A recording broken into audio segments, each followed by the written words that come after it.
Well, it's an offense, first of all, that's incredibly multiple with their use of personnel.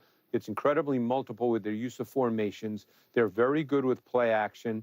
Obviously, Herbert, he's a different player than Greg Roman had with Lamar. Herbert can drive the ball down the field. And in fact, over the last 4 or 5 games, Herbert has driven the ball down the field as well or better than any quarterback in the league in terms of throwing the ball 20-plus yards and beyond from the line of scrimmage. So Herbert gives you that dimension off the run element, because the run element is a big deal, both in terms of personnel, formation, and volume. And they're very good in the RPO game for obvious reasons because of the run element. And as we know, the RPO game has a run element and a pass element to it.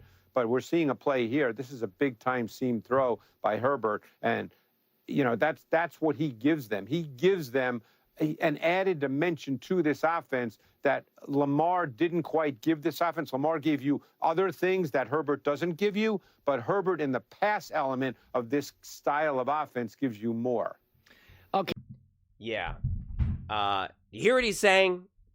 He's also saying how great Justin Herbert is doing and how much the field and the game can open up the offense as a whole when you are throwing the ball as well as Justin Herbert.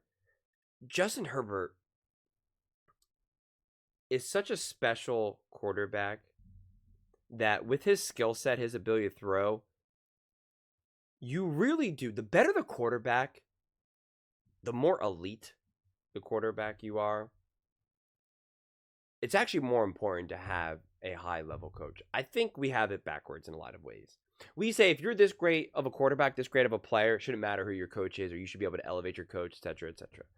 And in a lot of ways, it's actually the opposite.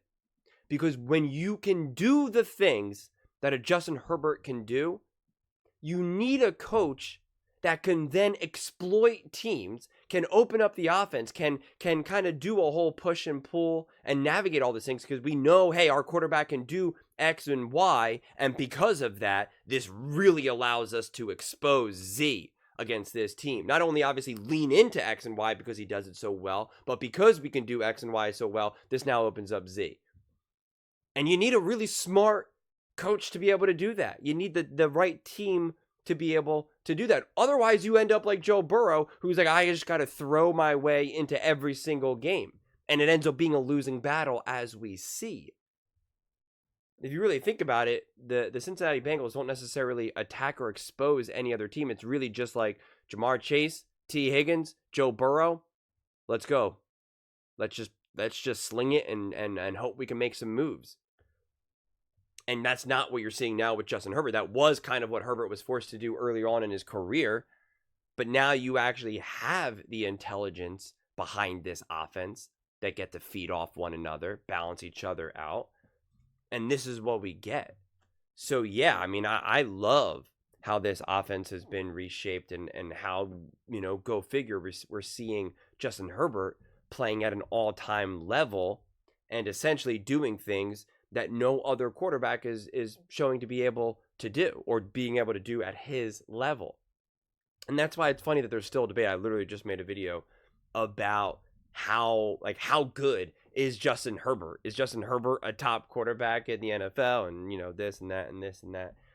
And it's just like, you know, it will always continue to be kind of an absurd conversation, quite frankly, but I love that Greg Cosell kind of highlighted that and highlighted the layers and the variations and what they're able to kind of do with this offense and how they get to be a good combination between being aggressive but also conservative when they need. We've obviously seen them win games very conservatively and not needing a lot out of Justin Herbert. And then there's other times when it's like, okay, we can let Justin Herbert loose. And when you can win many different ways, that will always make you a better team. That will always make you more balanced, more resilient, more resistance to adversity, either in game, before game, after game, injuries. But, you know, again, however that adversity may arise, that's like 85% of the playoffs right there, man. It's just overcoming the adversity of the moment of the drive, of the game, of the quarter, of the weather. So that's what you're able to see. This Chargers team did not have any resilience. None of it. They could not overcome adversity, as we saw for years. And that's what coaching can do. And obviously a few personnel changes as well. But it's really more on coaching than anything else. As long as you have the right amount of people, the level of quality. I don't know why I can't think of the right word, but you have the good enough people, good enough players to actually be able to do that. You guys know what I'm trying to say. I'm making these videos too late at night sometimes, and I'm like, I don't even know where I am right now. This is like my 20th video of the night, and I'm like, I need to go to sleep. But yeah, this is I think this is really cool where the Chargers are going right now. And this game against the Ravens is really, really, really going to be fascinating. Really going to be fascinating. Because I really think as much as I think the Ravens are really inconsistent and are kind of a little bit all over the place, and I've ripped them for their own issues, I think if the Chargers can win this game convincingly, it should make every team in the AFC really, really, really scared. Really scared. Because you're just not going to tell me that the Kansas City Chiefs want to face the Chargers in the playoffs. That the Buffalo Bills will want to face the Chargers in the playoffs. Like you're just not going to tell me that any Super Bowl contender is going to be like, all right, good, we got the Chargers. It's going to be like, oh God, we got the Chargers. Like we could lose this game. We could genuinely lose this game right here. So to me, the Chargers, if they beat the Ravens, as long as the Ravens don't do anything like crazy where it's just like, oh my God, what the heck was I even watching? As long as it's like an actual competent game, somewhat competent, and the Chargers win this game convincingly, and it feels like a very complete game from them, to me, they will have essentially stuck the landing of, hey, we got a new coach. This is going to take a minute or two for us to kind of get the momentum going and get back into being a legitimate top contender. I think they would have stuck that landing and would have done it a season ahead of schedule. I always said this is going to take them 2 to 3 years to be able to like show truly what Harbaugh and Herbert will be able to do. That's what I kept saying going into the season. And I feel as though if they come away with the win here, it'll really just be like, no, it's not 2 to 3 years. It's 1 to 2 years. And we're in this year right now. Like we are going to the playoffs. We're going to win a playoff game.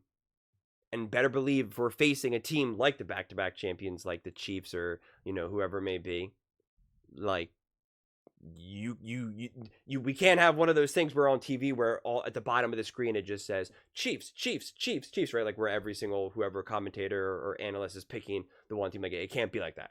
It would have to be like 2 people say Chiefs, 4 people say the Chargers, like whatever it may be. Like there would be real reason to believe the Chargers can win this. The Chargers will win this. And I don't mean to put too much stake in this one game because on one side we could say well, it's a random game against the Ravens on Monday night. It just seems that the momentum is really building behind the Chargers. And if they lose a game like this, again, it's not to say that, okay, now they can't do that. It's not to say that, okay, it's no longer 1 to 3, it is, or 1 to 2, it is 2 to 3. It's not to say that. It just feels that the momentum and the moment for the Chargers right now is just getting bigger and bigger and bigger. And because of that, it's getting more and more intimidating. And I think that just goes a long way, not to mention it also goes a long way for a belief of what this team can achieve this year. And I just think that they have a chance in a lot of ways to accelerate what they're trying to accomplish. And one of the best comparisons that I can make it to is we saw the Lions really start to click. I think it was in 22, right? Before last year, right? So 22. And it was when they beat Aaron Rodgers and the Green Bay Packers. And it was just kind of like, okay, wow, they kind of got on fire. This was pretty interesting at the end of the season. But it was a little too late. They couldn't get to the playoffs, etc., etc. And then that next year, obviously, they went to the NFC Championship game and was essentially a play away from going to the Super Bowl, maybe even winning the Super Bowl. And now they have to wait until the following year, and now here we are in 24. to me, if the Chargers actually keep this momentum going, they get to skip some of those steps. They get to skip that year. They get to just kind of jump right into it and not have to worry about that year where it's like, oh, hey, we're pretty good. We just came up a little bit short, but don't worry. Just you wait. Chargers are coming. Here we come. It's like, no, we're already here. You don't want to face us. If we get a little lucky here and there, we could be in the AFC Championship game right now. We may need a little bit of bounces to fall our way, but yeah, here we are. I think it's really possible, and as I highlighted before the season even started, JCT Slice talked about that, where he's like, I think the Chargers are going to win the division. That is definitely hard right now based on the standings, but still technically possible. Still, still in the arena, but we shall see. But those are just my thoughts. I'd absolutely love to hear yours. What do you guys all think about the Chargers and kind of how this offense has been reshaped and kind of, how they've been able to kind of get after teams and consistently win more than they have in a really long time and really just elevating Herbert and maximizing Herbert's talents. Let me know in the comments below. I read every single comment. So whether you agree with me or disagree with me, either way, let's get in some discussions. Let's get in some fights. But ultimately, let's just have some fun. And please do consider subscribing. We are building an amazing community here, and I'd absolutely love to see you part of it. I'm going to build something that we all genuinely feel connected to. Something that we're really excited to be part of. I think we're on our way to doing it. And please don't forget to give this video a thumbs up, as it really does help with the visibility and the algorithm. Thank you so much. See you next time.